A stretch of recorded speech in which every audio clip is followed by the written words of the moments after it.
It's a chilly day today, first frost, or first big frost I guess. And what are we doing? Well, I'm going through all the strange and wonderful bits of machinery I've got kicking around the place, and I'm sitting on one of them, and we're just going for a little ride round the lawn on this little moped that I've been working on.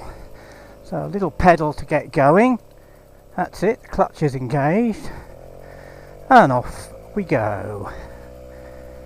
I reckon we get up to about 15 miles an hour on this little thing. I've only just finished refurbishing it. It's been in my possession for well over 40 years, and it hasn't turned a wheel for 20 years. And the rust in the tank was dreadful. Petrol tap was blocked up, but there was a spark, and with a bit of refurbing and fettling, here she is running.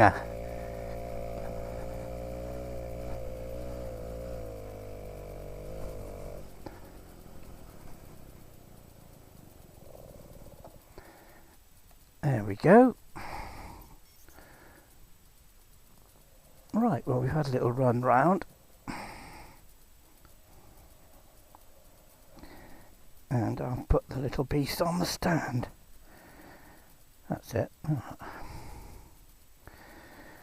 Well, there it is. It's not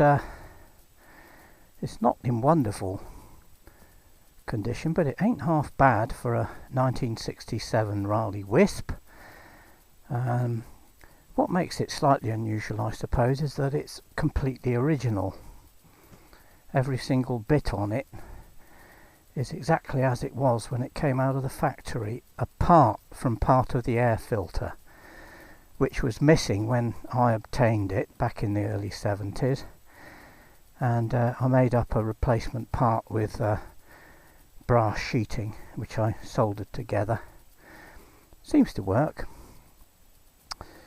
As you can see, 12-inch wheels, which makes it interesting where there are drain covers, and I think for that reason Raleigh made this particular moped very low geared, and if I remember correctly its top speed is about 20. You can increase the gearing. You can get a smaller rear sprocket, a push one, but you have to drill it to make it fit. I shan't be bothering with any of that. It's completely original, and back in the early 70s I did a refurb. It sort of came my way because a member of the family bought it, presumably for very little money. It was a non-runner, and can't remember the story. It's well over 40 years ago, but it needed a new coil. It's sort of an energy transfer ignition system with a magneto. There's the magneto in front with the external flywheel just there, and the coil bolts under that cover.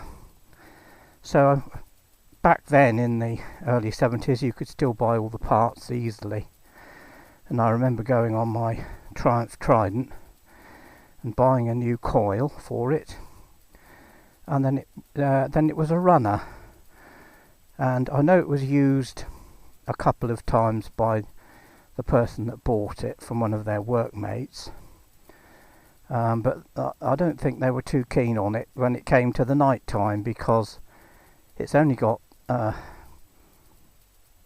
bicycle type lights, which are very feeble, hardly any watts in them at all. And so they said, well, do you want it? And I can't remember what I paid for it, but not much. And then I did a little refurb. Where the chrome was dicey, I just painted it silver. But most of the chrome is acceptable, as is the paintwork, but like all films and eBay and the rest of it, everything looks so much better than it really is. So although this looks pretty damn good, there are lots of little scratches and scrapes where the first owner just used it for the purpose for which it was intended, and that was to go 2 or 3 miles to work every day. Because back in the 60s, as some people will remember, people lived much closer to their work than they do now. So there were plenty of these little Raleighs floating about, mostly Raleigh runabouts, of which I have one, which is possibly one of the next things that I'll be looking at. I've got all sorts of weird stuff tucked away in various places, and I'm going to go through it all and decide whether to pass it on or keep it, because well, I'm getting old and there's no point hanging on to all these things. I don't know how much longer I can even ride a bike, so there we are. So there it sits, and I haven't redone any of the paintwork, any of the silver. I've left it exactly as it was, because it's well over 40 years since I did that refurb, and I thought, well, I'll just leave what I did. And where the chrome was reasonable, I cleaned it up as best I could, and where it wasn't, well, then I just painted it silver. You can see the clutch.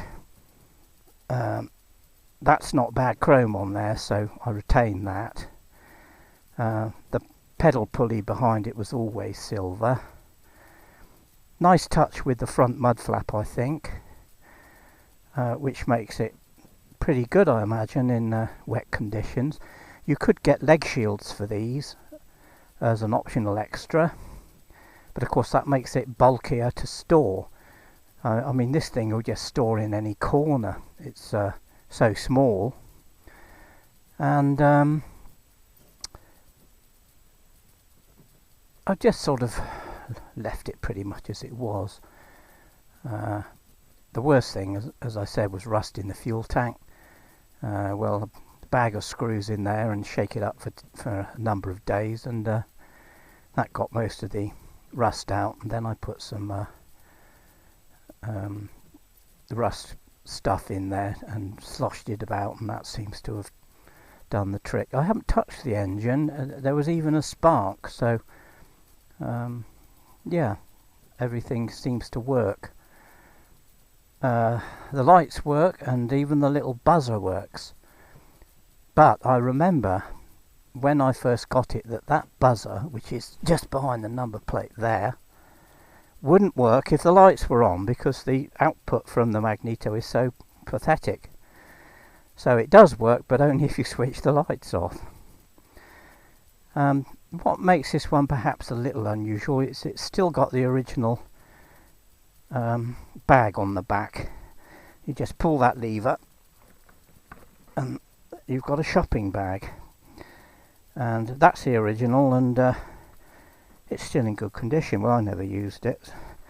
I think it never did more than 50 miles in my family's ownership of it. I did take it out once or twice for small runs, just for fun. But for the first few years of its life, it's obviously been well used and not terribly well looked after. But in my ownership, since the early 70s, it hasn't really got any worse. And it's come up quite nicely. So there we are, 1967 Raleigh Wisp in original condition, totally original, apart from one section of the air filter, when I put a new suppressor cap on it. There's even a W on the pedal. If you look at the little pedal here, it has a W on it, which I assume means Wisp. So there we are, completely original and working okay, and the brakes are very good on it. It's got hub brakes. They look tiny. but being very light, they seem to work quite nicely. I do remember never having any worries about that. The engine's obviously quite well used, but it runs well, and because it's low geared, it does pick up quite nicely on this lawn, which, you know, normally slows everything down somewhat.